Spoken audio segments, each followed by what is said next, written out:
Happy Thursday, everybody. Welcome into the card closet for another episode. In this episode, I'm going to return to a set spotlight. Haven't done one for a while. So I decided to pick the 1980 Topps baseball set. This is the first set that I started purchasing myself. I was finally, in 1980, I was finally able to ride my bike to the store, buy my own cards. So this is kind of a special set to me because it marked that point where I could go get them rather than depending on somebody to buy them for me. So 1980 Topps baseball set had 726 cards in the set, and it was the third consecutive year that they had 726 in the set. And there's a lot of Hall of Famers in this set. A lot of those 60s players were still hanging on in this set. People that started in the 60s, like Pete Rose, Willie McCovey, Yaz, just to name a few. And then you also get some younger people that are showing up early in their careers, like Ozzie Smith and Rickey Henderson. So let's take a peek through the set. As you know, I organized these by team. So we'll start off with the highlights. We've got some 3000 Hit Club, Lou Brock and Carl Yastrzemski. Got record breakers for McCovey, Manny Mota, Pete Rose highlight, and Gary Templeton and Dale Unser. And that takes us into the Baltimore Orioles. So some of the better players here. Eddie Murray, Hall of Famer right there, and right next to him, Jim Palmer.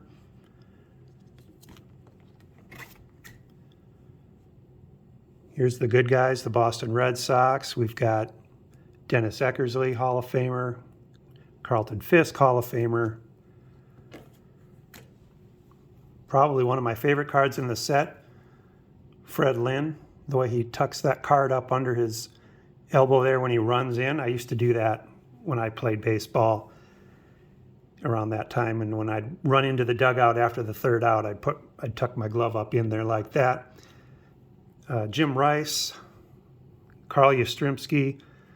I really, as a Red Sox fan, really like these All-Star banners that matched the little flag up here. Getting into the California Angels. Got Rod Carew. And then the second most valuable card in the set is the Nolan Ryan. And I really became a fan of his this year, actually, because I love that card, how the card colors, the All-Star banner, and his uniform all matched. And it was such a great action shot. And then you look on the back and you realize, wow, this guy's got the stats, the back up, the front of the card. Chicago White Sox. Some of these unis and caps are kind of fun to look at from way back then. Oops.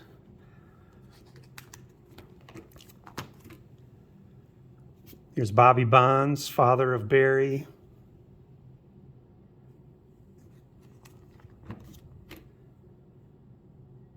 Detroit Tigers.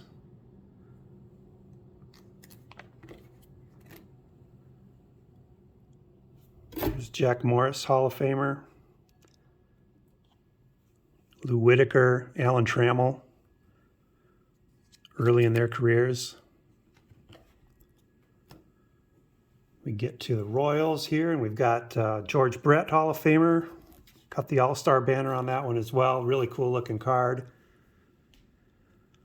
Royals were in the middle of a nice run that they had in the late 70s. Here's Frank White. The Brewers were just a couple years away here from their big Brew Crew 1982 season.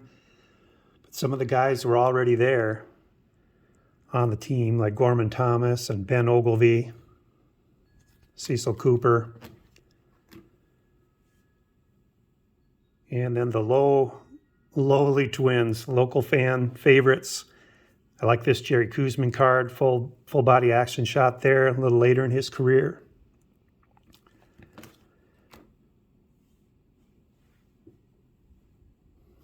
This was my brother's favorite card, his favorite player during that time, Roy Smalley. And then we get to the Yankees. They also were really, really strong during this era. Ron Guidry. Here's Reggie Jackson. Like he is in several of his cards. He's got that full swing going there. Tommy John card, I like that.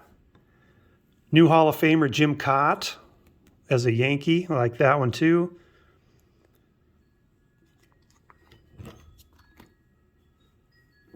Luis Tiant, maybe he'll be in the Hall someday.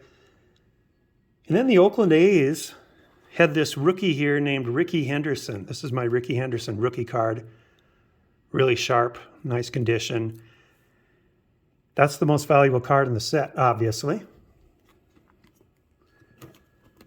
This would be the last year in baseball cards where there was only one rookie card for the rookies, because the next year, Donruss and Fleer would jump into the ball game along with Topps, and from there forward, you had at least 3 rookie cards of the players.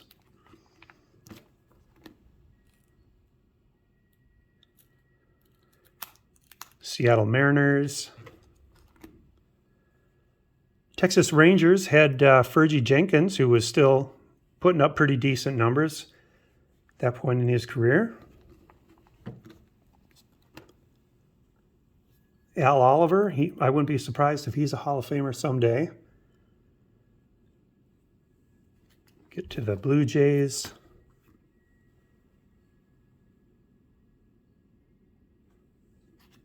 Dave Steeb's rookie card.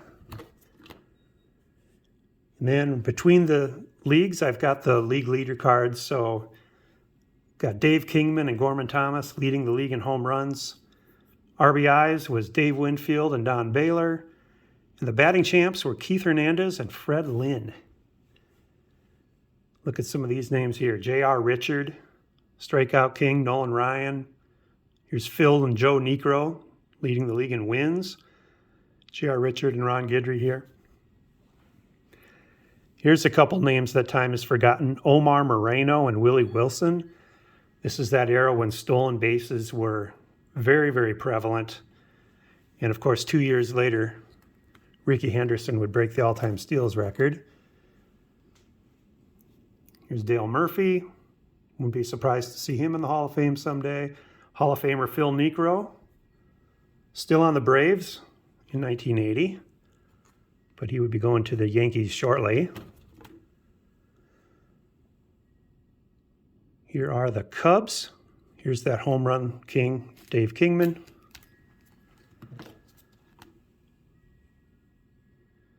Getting to the Reds. The Reds were winding down. We're getting more, to the later years of the Big Red Machine, if you even want to call it that anymore. A lot of their guys were still there from the Big Red days, like Johnny Bench, Dave Concepcion, George Foster, Cesar Geronimo, Ken Griffey, Joe Morgan. And then there's Tom Seaver, who of course joined the Reds just after their World Championships. The Astros, you gotta love those uniforms, don't you? Look at the color combination going on there. That's the J.R. Richard card. 200 or 300 strikeouts that year, and I think he did it a couple of years in a row. Then we get to the Dodgers. They were also really good during this time frame. Steve Garvey was one of my favorite National League players.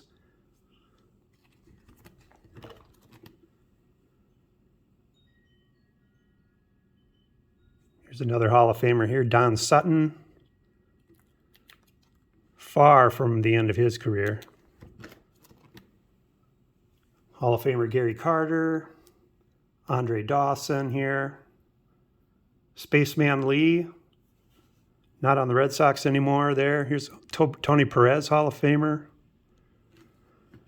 Expos had a lot of good players. New York Mets, not so much to cheer about yet. They were a few years away from getting Gooden and Strawberry in that group.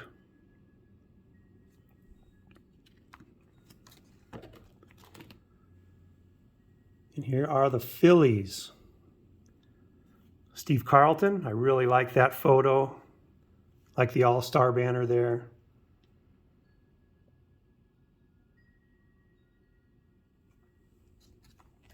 Phillies were a year away.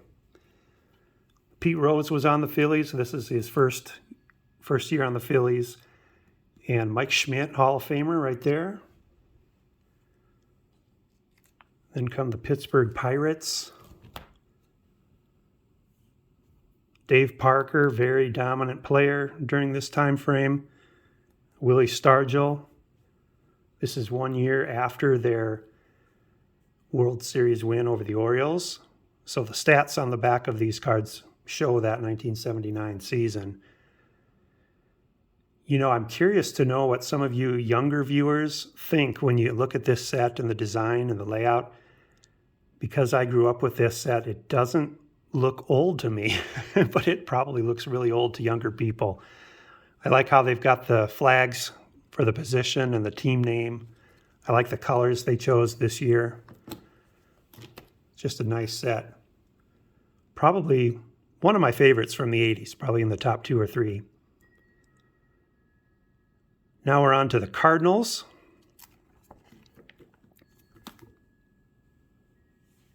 Here's a new Hall of Famer, Ted Simmons. Still an all-star at that point of his career.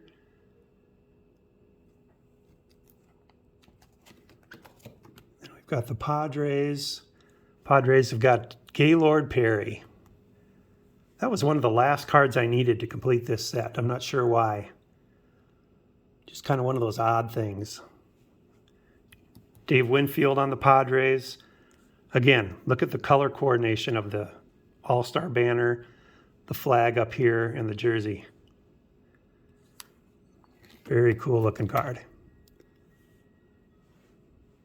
Well, we're winding down here. We get to the Giants. They had Willie McCovey. I believe this is his last Topps card.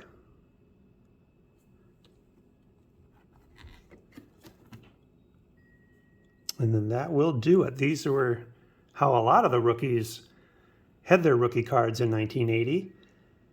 Fortunately, Rickey Henderson is not sharing his rookie card with other players like a lot of these people are. Here's the checklist. And as you can see, the backs were a blue color. So there you have it. That's the 1980 Topps baseball set. And these are my doubles. So from here all the way back, this entire column, and this column all the way back to here are all 1980 Topps baseball doubles. Part of the reason I have so many was because I purchased a friend's collection a couple years after this, and his collection was very heavy in 1980. And another reason was I bought a lot myself and accumulated a lot of doubles. I wasn't going for the set yet at the time. So years later, when I just bought the whole complete set, I ended up with all my doubles from my childhood. So that's 1980 Topps. I hope you enjoyed that. As a little surprise contest here, spur of the moment, for those of you that made it to the end, here's what I'm going to do. Leave in the comments the name of the big rookie card from this set. Leave his name, hashtag, and then his first and last name. And you're in for a drawing. What I'm going to do, I'm going to hand pick as many 1980 Topps from this drawer that I can and send them to you. If you're the winner, you can pick a team if you want. I have been trading away this set slowly but surely, but there are still a number of Hall of Famers in here. So my guarantee is that there will be at least 5 Hall of Famers in the little case that I send you full of 1980 Topps. So if you want to get in, Just put hashtag followed by that player's name, and you're in the contest, and I'll do at the start of the next video, I'll do a little contest winner. So thanks for sticking around to the end. Appreciate you all. Have a great rest of your week. Bye.